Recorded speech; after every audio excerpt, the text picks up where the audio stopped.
အားလုံးပဲမင်္ဂလာပါ5မြန်မာ channel မှာတဖန်ပြန်လည်ကြိုဆိုလိုက်ပါတယ်ဒီနေ့မှာတော့မြန်မာစစ်တပ်က2021အာဏာသိမ်းပြီးနောက်ယနေ့ထိပြည်သူတွေကိုလီရင်နေနဲ့နေ့စဉ်ပုံကျဲတပ်ဖြတ်နေတဲ့အကြောင်းကိုပြောပြပေးသွားမှာဖြစ်ပါတယ်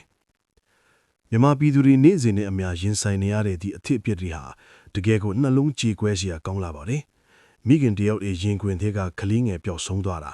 ကစားကွင်းကနေတူတန်းဖြစ်သွားတဲ့အစာစင်ကြောင်းတွေအကြောင်းပေါ့ဗျာကောင်းကင်ရံကလာတဲ့ငရဲမီကောင်းကင်ကြီးကိုမောက်ကြည့်ဖို့တောင်ကြောက်ရွံ့နေရတဲ့နေရများတကားတော့ကတော့ကောင်းကင်ပြားကြီးဟာကျွန်တော်တို့အတွက်မျော်လင့်ချက်တွေအိမ်မက်တွေနဲ့ပြင်းနေခဲ့ဖူးပါတယ်ဒါပေမဲ့ဒီနေ့မှာတော့အပြည့်မဲ့တဲ့မြန်မာပြည်သူတွေအထွတ်ကောင်းကင်ရံဆိုတာတေမင်းတမန်လီရင်တန်နေတဲ့အတူငရဲမီရေရွာချရအရက်ဖြစ်သွားခဲ့ပါပြီစုပ်ပြတ်သွားတဲ့အိမ်မက်များအေးချမ်းစွာအိမ်မော်ချနေတဲ့ကြေးရွာလေးတွေကိုအကြောင်းပြချက်မရှိဘဲဘုံထီးတွေကြားရောက်လာတဲ့အခါမိနစ်ပိုင်းတွင်းမှာပဲတလုံးရုန်းကန်ခဲ့ရတဲ့အိုးအိမ်တွေဟာပြားပုံဖြစ်သွားခဲ့ရတယ်။မိဘတွေရဲ့လက်ကိုတွေးပြီးကြောင်းတက်နေတဲ့ကလေးငယ်လေးတွေရဲ့ရဲမောတန်တွေဟာတခဏကြီးမှာပဲအော်ဟင်ငိုကြွေးတန်တွေအဖြစ်ပြောင်းလဲသွားခဲ့ရပါတယ်။ရင်ကွဲရတဲ့မိခင်များ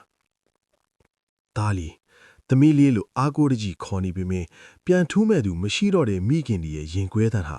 ကောင်းကင်ရဲ့အထီပဲတင်ထက်နေပါတယ်။ဘာအပြစ်မှမရှိတဲ့တကြည်ရွေအိုဒီစေးရုံဘော်ကလူနာတွေဟာလေရှောင်းတိန်ချိန်မရပဲဒီရက်ဆက်ကြမ်းကျွတ်တဲ့ဘုံတန်အောက်မှာအသက်ပြောက်ခဲ့ကြရပါတယ်။တိတ်ဆိတ်သွားတဲ့ရွာကလေးများအရင်ကပျော်စရာကောင်းတဲ့ရွာလမ်းမလေးတွေဟာအခုတော့ဘုံချင်းတွေထွေးဆက်တွေနဲ့အတူတိတ်ဆိတ်ချုပ်ကပ်လို့နေပါတယ်။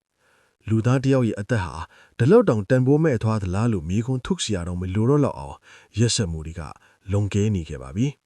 ။ကြာဆုံးသွားတဲ့အသက်ပေါင်းများစွာအတွက်မျက်ရည်တွေဟာမြစ်သစင်းလိုစီးဆင်းနေပေမဲ့ခံစားနေရတဲ့ပြည်သူတွေရဲ့နာကျင်မှုကိုတော့ဘယ်မျက်ရည်ကမှအစားထိုးကုသပေးနိုင်မှာမဟုတ်ပါဘူး